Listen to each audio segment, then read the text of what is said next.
Madame Courvoisier sostenía que también había asistido Monsieur Ribot, pero solo era una invención destinada a hacer creer que Orián intentaba obtener para su marido el nombramiento de embajador. Finalmente, para colmo de escándalo, Monsieur de Guermantes, con una galantería digna del mariscal de Sajonia, se había presentado en el foyer de la Comédie Française y había pedido a Mademoiselle Reichenberg que fuese a recitar versos delante del monarca, cosa que realmente había tenido lugar y constituía un hecho sin precedentes en los anales mundanos. Ante el recuerdo de tantos imprevistos, que por lo demás aprobaba plenamente, él, que era tanto como un adorno y de la misma forma que la duquesa de Guermantes, pero en sexo masculino, una consagración para un salón, Monsieur de Brotet, al preguntarse quién podía ser yo, sentía un campo vastísimo abierto a sus investigaciones. Durante un momento el nombre de Monsieur Widor cruzó por su mente, pero decidió que yo era demasiado joven para ser organista y Monsieur Widor demasiado poco importante para ser recibido. Le pareció más verosímil ver simplemente en mí al nuevo agregado de la legación de Suecia, del que le habían hablado, y se disponía a pedirme noticias del rey Oscar, porque en varias ocasiones le había cogido muy bien. Pero cuando el duque, para presentarme, pronunció mi nombre ante Monsieur de Brotet, al ver que ese nombre le resultaba absolutamente desconocido, ya no tuvo duda desde ese momento de que si me encontraba allí debía de ser alguna celebridad. Decididamente Orián no era como las otras, y conocía el arte de atraer a las personas de moda a su salón, en una proporción no superior al 1%, desde luego, sin lo cual lo habría despreciado. El señor de Brotet empezó pues a relamerse los labios y a husmear con sus golosas narices, despertando su apetito no sólo por la buena cena que con toda seguridad esperaba, sino por el carácter de la reunión, que mi presencia no podía dejar de volver interesante y que le proporcionaría un sabroso tema de conversación al día siguiente en el almuerzo del duque de Chartres. Aún no estaba seguro de si era a mí a quien se debía el reciente descubrimiento de un suero contra el cáncer o la paternidad del próximo estreno del Teatro Francés, pero como gran intelectual que era y gran aficionado a los relatos de viaje, no cesaba de manipular delante de mí reverencias, gestos de inteligencia y sonrisas filtradas por su monóculo, bien con la falsa idea de que un hombre de valor lo estimaría más si lograba inculcarle la ilusión de que para él, conde de Brotet Consalvi, los privilegios del pensamiento no eran menos dignos de respeto que los de la cuna, bien simplemente por necesidad y dificultad de expresar su satisfacción, ignorante de la lengua en que debía hablarme, más o menos como si se hubiese encontrado en presencia de alguno de los naturales de una tierra desconocida en la que habría atracado su balsa y con los que, por esperanza de provecho, intentaría, sin dejar de observar curiosamente sus costumbres, sin interrumpir las demostraciones de amistad, ni lanzar como ellos grandes gritos, trocar huevos de avestruz y especias por abalorios. Después de haber respondido como mejor pude a su alegría, estreché la mano del duque de Chatellerault, a quien ya había conocido en casa de Madame de Villeparisis, de la que me dijo que era una lagarta. El duque era extraordinariamente Guermantes, por el color rubio del pelo, el perfil aguileño, las pequeñas alteraciones de la piel de la mejilla, todo lo que ya se ve en los retratos de esa familia que nos dejaron los siglos XVI y XVIII. Pero como yo ya no amaba a la duquesa, su reencarnación en un hombre joven carecía de atractivo para mí. Leía el gancho que formaba la nariz del duque de Chatellerault, como la firma de un pintor al que hubiese estudiado mucho tiempo, pero que había dejado de interesarme por completo. Luego saludé también al príncipe de Force, y para desgracia de mis falanges, que salieron del trance magulladas, le permití entrar en el torno que era un apretón de manos a la alemana,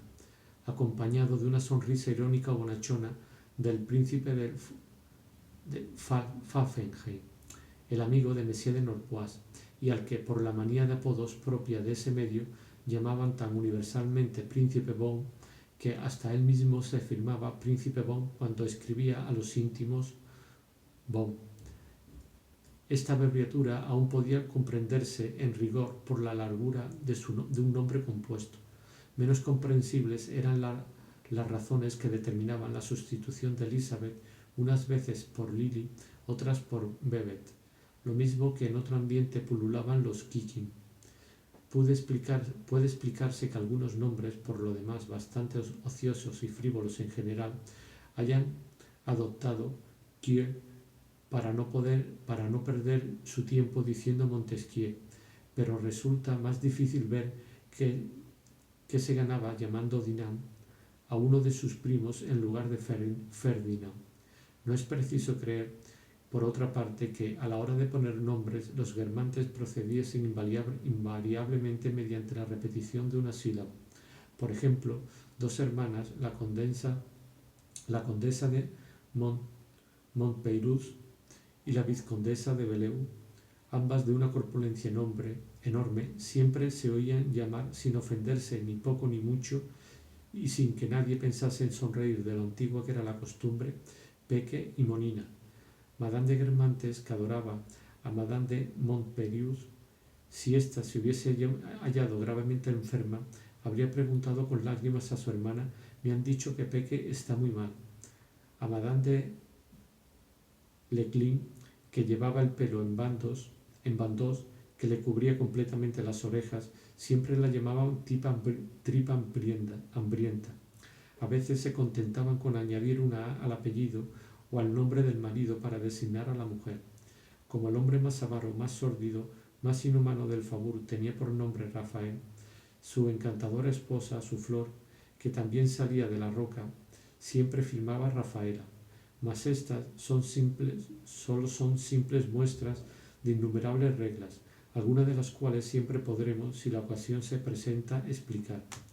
Luego pedí al duque que me presentase al príncipe de Agrigento. ¿Cómo? ¿No conoce usted al excelente Grigiri?, exclamó Monsieur de Guermantes, y dijo mi nombre al príncipe. El de este último, citado con tanta frecuencia por François, siempre me había parecido como una cristalería transparente bajo la que yo veía, heridos a la orilla del mar violeta por los rayos oblicuos de un sol de oro, los cubos rosas de una ciudad antigua, de la que no dudaba que el príncipe, de paso por París gracias a un breve milagro, fuese en persona tan iluminosamente siciliano y gloriosamente patinado, el soberano efectivo. Por desgracia, el vulgar abejorro al que me presentaron y que pirueteó para saludarme con una desenvoltura pesada que él creía elegante, era tan independiente de su nombre como de una obra de arte que hubiese poseído, sin llevar sobre sí ningún reflejo de ella, acaso sin haberla mirado nunca. El príncipe de Agrigento estaba tan totalmente desprovisto de cuanto fuese principesco y pudiese hacer pensar en Agrigento, que podía suponerse que su nombre, totalmente distinto de él, sin relación alguna con su persona, había tenido el poder de atraerse todo lo que habría podido haber de vaga poesía en aquel nombre,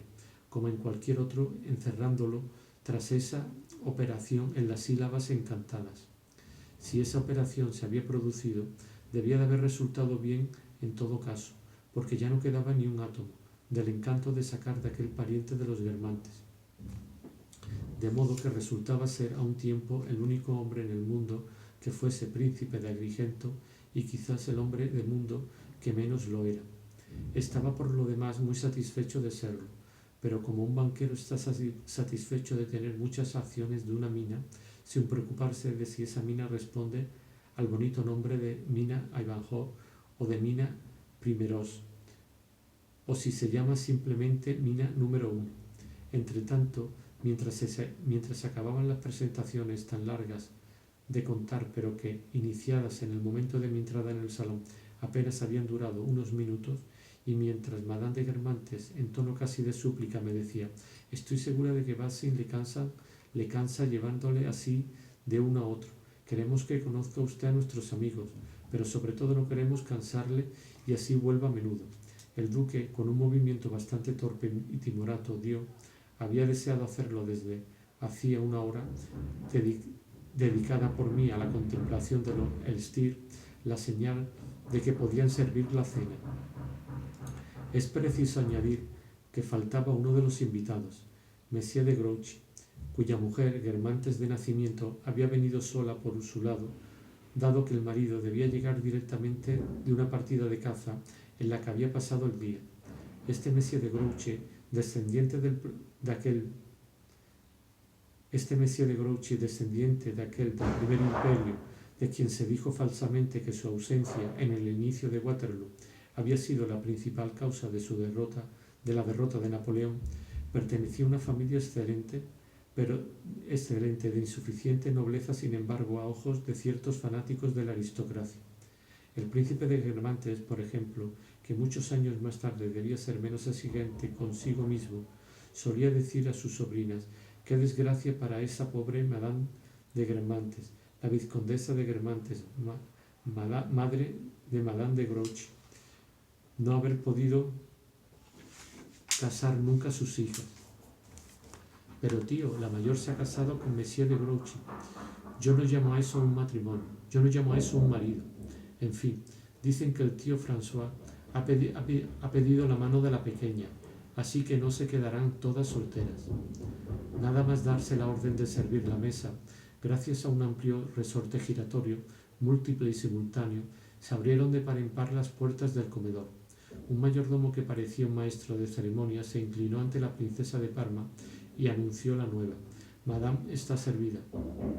en un tono parecido al que habría empleado para decir «Madame se muere»,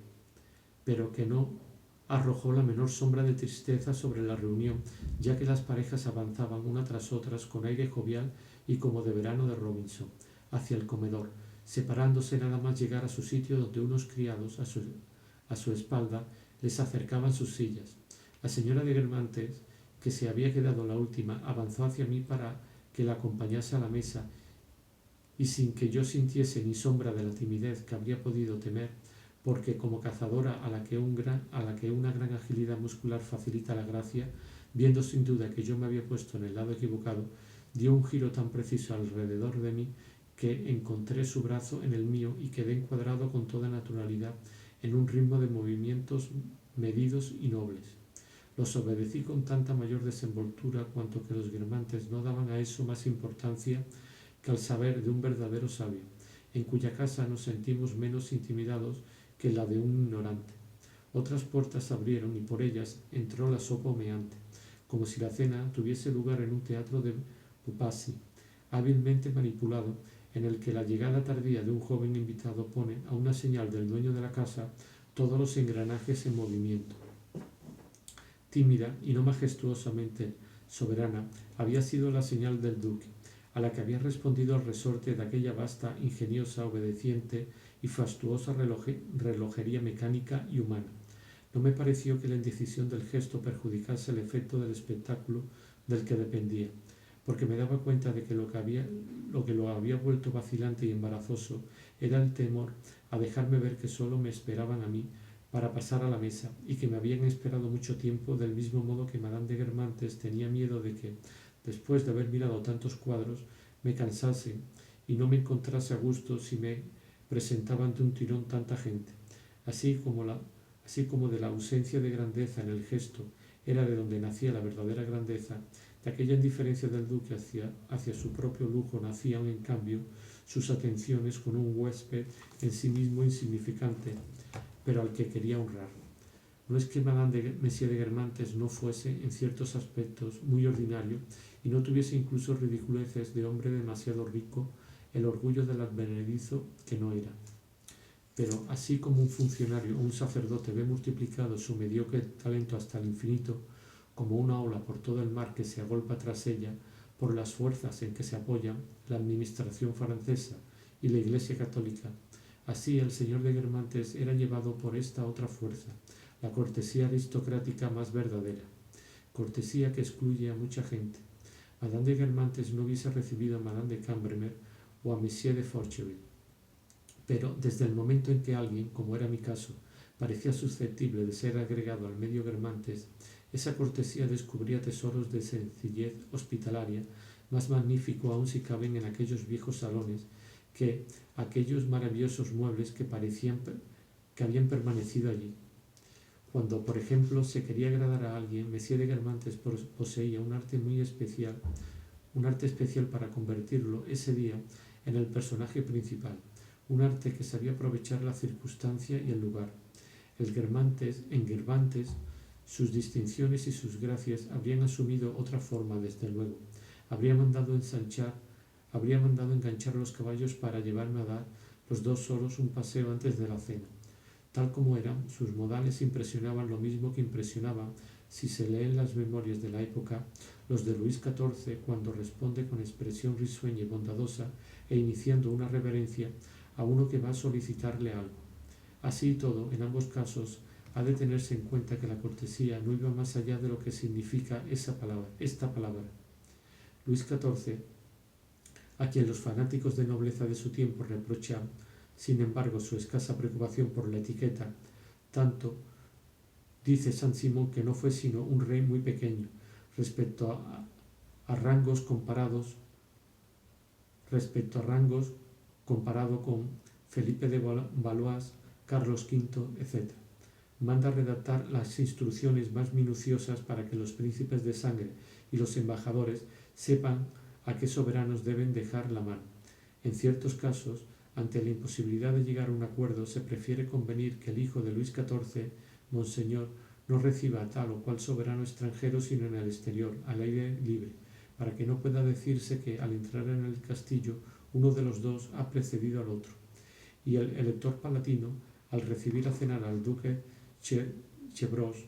finge, para no dejarle la mano, encontrarse enfermo y cena con él, pero acostado, resolviendo así el problema. Como el señor duque evitaba las ocasiones de rendir el servicio a Monsieur, este, por consejo del rey su hermano, de quien por lo demás es tiernamente amado, encuentra un pretexto para hacer subir a su primo a la hora de levantarse y obligarle a ponerle la camisa. Pero en cuanto se trata de un sentimiento profundo, de las cosas del corazón, el deber, tan inflexible como cuando se trata de cortesía, cambia por completo. Pocas horas después de la muerte de ese hermano, una de las personas a las que más quiso cuando Monsieur, según expresión del duque de Montfort, está todavía caliente, Luis XIV canta arias de ópera, se maravilla de que la duquesa de Borgoña, que a duras penas puede disimular su dolor, tenga un aire tan melancólico, y deseando que vuelva a reinar inmediatamente la alegría para que los cortesanos se decidan a ponerse de nuevo a jugar, ordena al duque de Borgoña que dé inicio a una partida de berlanga. Pero no solo en los actos mundanos y concertados, sino en el lenguaje más involuntario, en las preocupaciones, en el empleo del tiempo, ofreció Mesía de Guermantes el mismo contraste. Los guermantes no sufrían más penas que el resto de los mortales. Puede decirse incluso que su verdadera sensibilidad era menor. En cambio, su nombre aparecía todos los días en las notas de sociedad del Gaulois, debido al prodigioso número de entierros a los que les hubiese parecido culpable no dejar su nombre. Así como el viajero vuelve a encontrar casi idénticas las casas cubiertas de tierra, las terrazas que pudieron conocer Jenofonte o San Pablo, así en los modales de Mesía de Guermantes, hombre de conmovedora amabilidad y de indigente dureza, esclavo de las menores obligaciones e indiferente a los pactos más sagrados, volví a encontrar yo, aun intacta después de más de 2 siglos transcurridos, aquella desviación particular de la vida de corte en la época de Luis XIV, que convierte los escrúpulos de conciencia del campo de los afectos y de la moralidad en cuestiones de pura forma. La otra razón de la amabilidad que me demostró la princesa de Parma era más particular, y es que estaba convencida de antemano de que cuanto veía en casa de la duquesa de Guermantes, cosas y personas, era de calidad superior a cuanto ella tenía en su propia casa. Cierto que en la de todas las demás personas se comportaba como si hubiese sido así. Para el plato más simple, para las flores más vulgares, no se contentaba con extasiarse. Pedía permiso para que al día siguiente fuesen a buscar la receta o a estudiar la especie su cocinero o su jardinero jefe. Personajes muy bien remunerados que tenían coche propio y, sobre todo, pretensiones profesionales, y que se sentían muy humillados por ir a informarse sobre un plato despreciado o a tomar por modelo una variante de claveles que no era ni la mitad de hermosos ni tan empenachada de tintados, ni tan grande en cuantos a las dimensiones de las flores como las que ellos habían conseguido hacía mucho en casa de la princesa. Pero si en la casa de todos los demás aquel asombro suyo ante las menores cosas era artificioso y estaba destinado a subrayar que no sacaba de la superioridad de su rango y de sus riquezas un orgullo prohibido por sus antiguos preceptores, disimulado por su madre e insoportable a Dios, consideraba con la mayor sinceridad, en cambio, el salón de la duquesa de Guermantes como un lugar privilegiado en el que no podía avanzar sino de sorpresa en delicias. Por lo demás, de un modo general que sería muy insuficiente para explicar esa disposición de ánimo, los Guermantes eran bastante distintos del resto de la sociedad aristocrática. Eran más refinados y más raros. A primera vista me habían dado la impresión contraria. Me habían parecido vulgares, semejantes a todos los hombres y a todas las mujeres,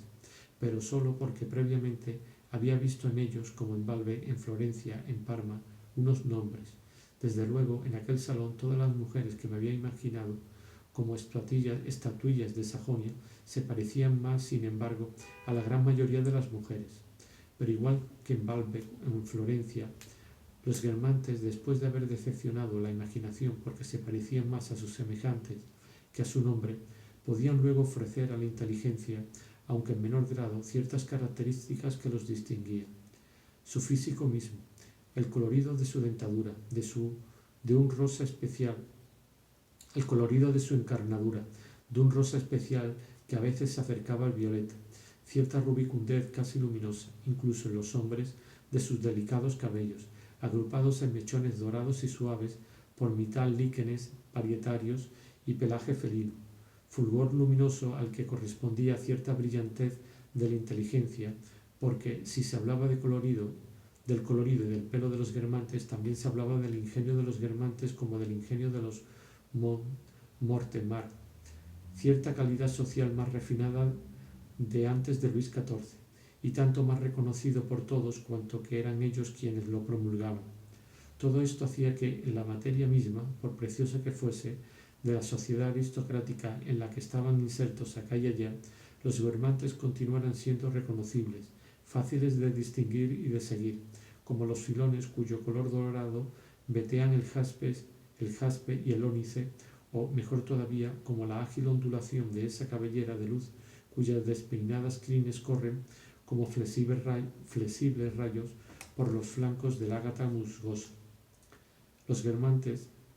al menos los que eran dignos de ese nombre, no tenían sólo una calidad exquisita de carne, de cabellos, de transparente mirada, sino también una manera de estar de pie, de caminar, de saludar, de mirar antes de dar la mano, que lo hacían tan diferentes en todo esto de un hombre de mundo cualquiera como este de un colono en blusa. Y a pesar de su amabilidad, uno se decía, no tienen realmente derecho, aunque lo disimulen, cuando nos ven andar, saludar, salir, todas esas cosas que hechas por ellos se volvían tan graciosas como el vuelo de la golondrina o la inclinación de la rosa, a pensar, son de una raza distinta de nosotros, y nosotros somos los príncipes de la tierra. Más tarde comprendí que los Guermantes me creían de hecho de otra raza, pero de una raza que suscitaba su envidia, porque poseía méritos que yo mismo ignoraba y que ellos hacían profesión de considerar los únicos importantes. Más tarde todavía me di cuenta de que esa profesión de fe sólo era sincera a medias, y que en ellos el desprecio o el asombro coexistían con la admiración y la envidia. La flexibilidad física esencial a los Guermantes era doble. Gracias a una siempre nació en todo momento. Si, por ejemplo, un Guermante macho iba a saludar a una dama, obtenía de sí mismo una silueta hecha del equilibrio inestable de movimientos asimétricos y nerviosamente compensados, arrastrando un poco una pierna, fuese adrede o porque fracturaba con frecuencia en cacerías, imprimía el rostro para alcanzar la otra pierna una desviación a la que un hombro más alto que otro servía de contrapeso, mientras el monóculo, instalándose en el ojo, encarnaba una ceja en el mismo instante en el que el tupé del pelo se inclinaba con el saludo. La otra flexibilidad, como como la forma de la ola, del viento o del surco impreso para siempre en la concha o el barco, se había, por así decir, estilizado en una especie de movilidad invariable, encorvando la nariz aguileña que bajo los ojos azules y saltones, por encima de unos labios demasiado delgados, de los que salía, en el caso de las mujeres, una voz ronca, recordaba el origen fabuloso asignado en el siglo XVI por la buena voluntad de genealogistas, parásitos y helenizantes a aquella raza indudablemente antigua, pero no hasta el punto que pretendían esto cuando atribuían su origen a la fecundación mitológica de una ninfa por un pájaro divino. No eran menos especiales los guermantes desde el punto de vista intelectual que desde el físico, salvo el príncipe Gilbert, el marido de ideas rancias de Marie Gilbert, que hacía sentarse a su mujer a la izquierda cuando paseaban en el coche porque era de sangre menos noble, aunque sin embargo regia que la suya, pero este era una excepción y en su ausencia se convertía en objeto de las burlas de la familia y de anécdotas siempre nuevas. Los guermantes, a pesar de vivir en la crema de la aristocracia, afectaban no hacer ningún caso de la nobleza. Las teorías de la duquesa de Guermantes, quien, a decir verdad, a fuerza de ser guermante se volvía en cierta medida algo distinto y más agradable, ponían hasta tal punto la inteligencia por encima de todo y eran tan socialistas en política que no podía uno menos de preguntarse dónde se ocultaba en su palacio el genio encargado de asegurar la continuidad de la vida aristocrática, y que, siempre visible, aunque evidentemente agazapado unas veces en la antecámara, otras en el salón y otras en el gabinete de aseo, recordaba a los criados de aquella mujer que no creían los títulos, que la llamasen señora duquesa, a aquella persona que solo amaba la lectura y no tenía ningún respeto humano, yendo a cenar a casa de su cuñada cuando daban las 8, y encima descotarse para eso. El mismo genio de la familia presentaba a Madame de Guermantes la situación de las duquesas, por lo menos de las primeras de todas, y como ellas multimillonarias, y el sacrificio hecho a aburridos tés, a comidas fuera de casas, a saraos, de unas horas a las que habría podido leer cosas interesantes, como necesidades desagradables análogas a la lluvia, y que Madame de Guermantes aceptaba ejercitando sobre ella su verba frondosa,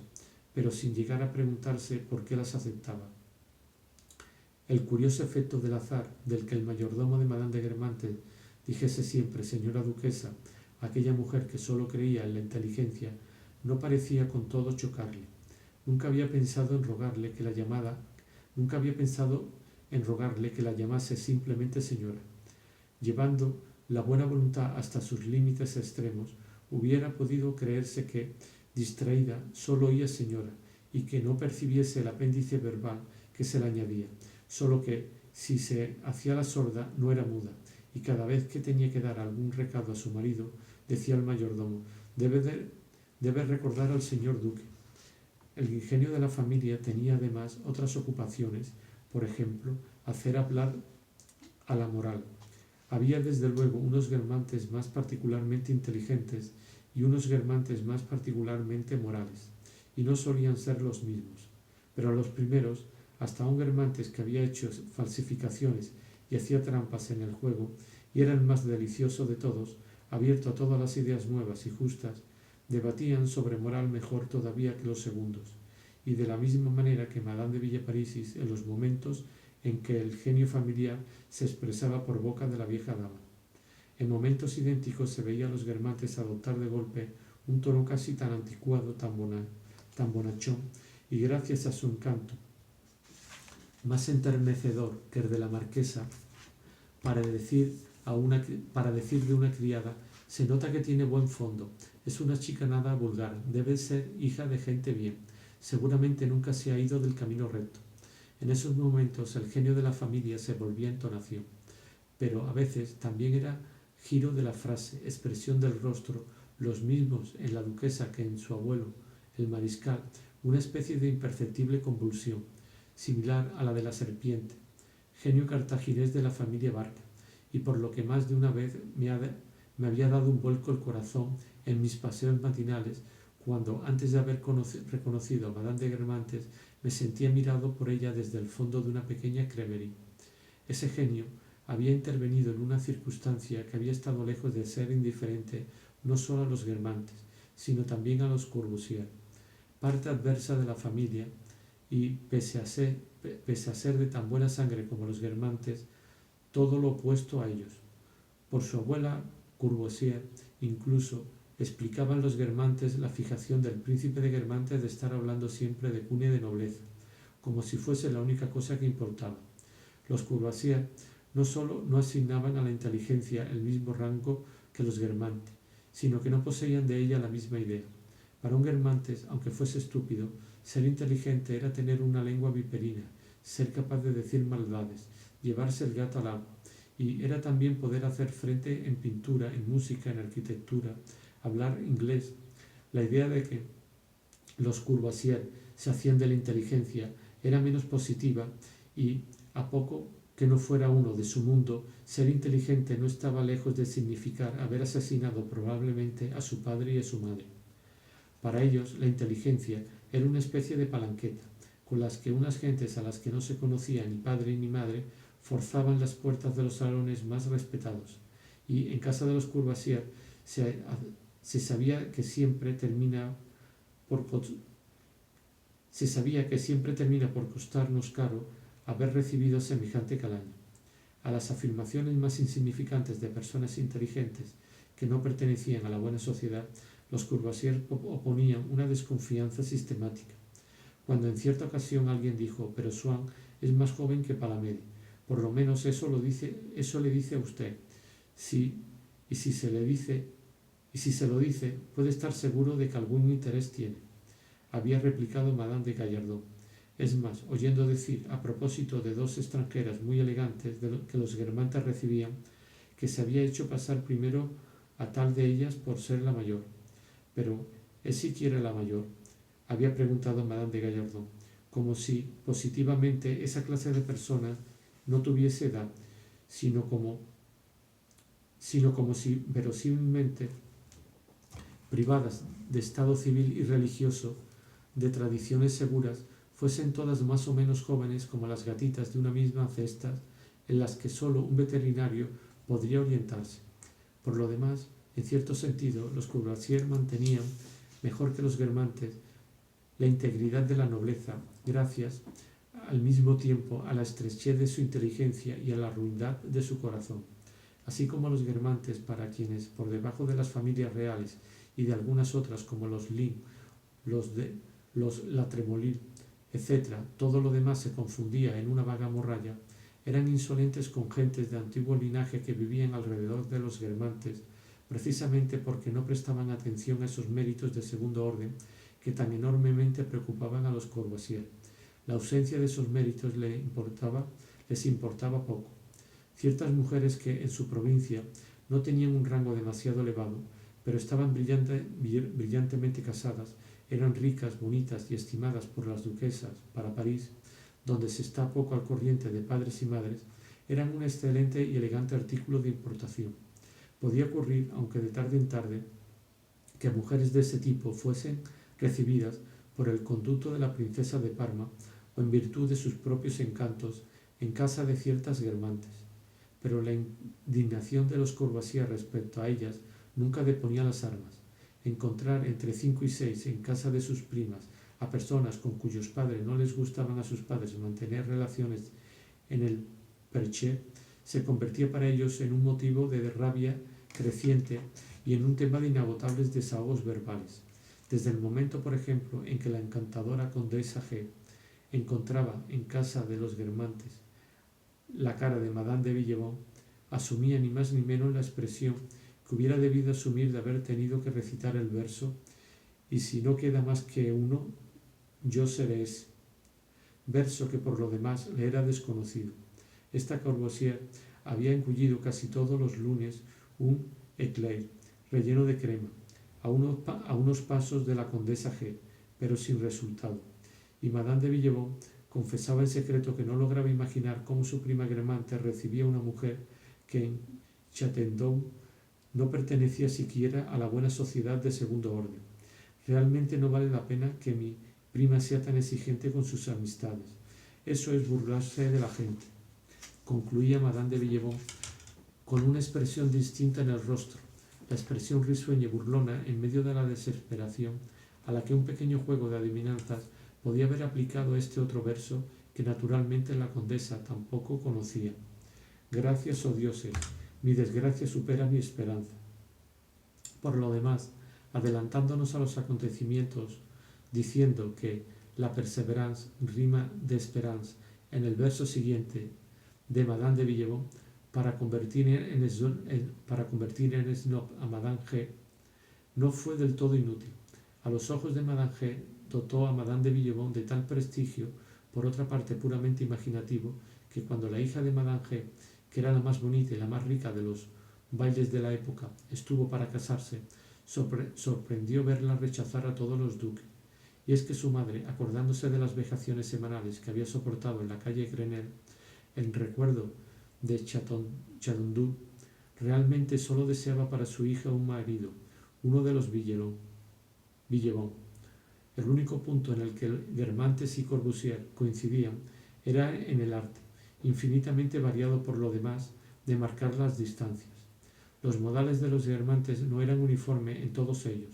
pero por ejemplo todos los Guermantes, los que verdaderamente lo eran, cuando os presentaban a ellos, procedían a una especie de ceremonia, poco más o menos como si el hecho de que os hubieran tendido la mano fuera no menos considerable que si se hubiera tratado de armaros caballeros.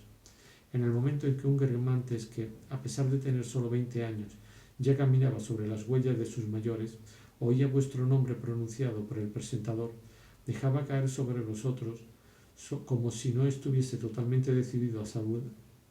saludaros, una mirada generalmente azul, siempre de la frialdad de un acero que parecía dispuesto a hundiros en los pliegues más profundos del corazón. Esto es, por otra parte, lo que los Guermantes creían hacer, considerándose todos ellos psicólogos de primer orden. Pensaban además, con semejante inspección, aumentar la amabilidad del saludo que vendría luego y que sólo sería entregado en el momento oportuno. Todo esto ocurría a una distancia de vosotros que, pequeña si se hubiera tratado de un duelo, parecía enorme para un apretón de manos y helaba en este segundo caso lo mismo que hubiera hecho en el primero. De modo que cuando el Guermantes, tras una rápida gira por los últimos escondites de vuestra alma y de vuestra honorabilidad, os había juzgado dignos por fin de conocerle, su mano dirigida hacia vosotros, al extremo de un brazo extendido en toda su longitud, daba la impresión de presentaros un florete para un combate singular, y esa mano estaba, en suma, situada tan lejos del Guermantes en ese momento que resultaba difícil distinguir, cuando entonces se inclinaba la cabeza, si os estaba saludando a vosotros o a su propia mano. Ciertos Guermantes que carecían del sentido de la medida o eran incapaces de no repetirse continuamente, exageraban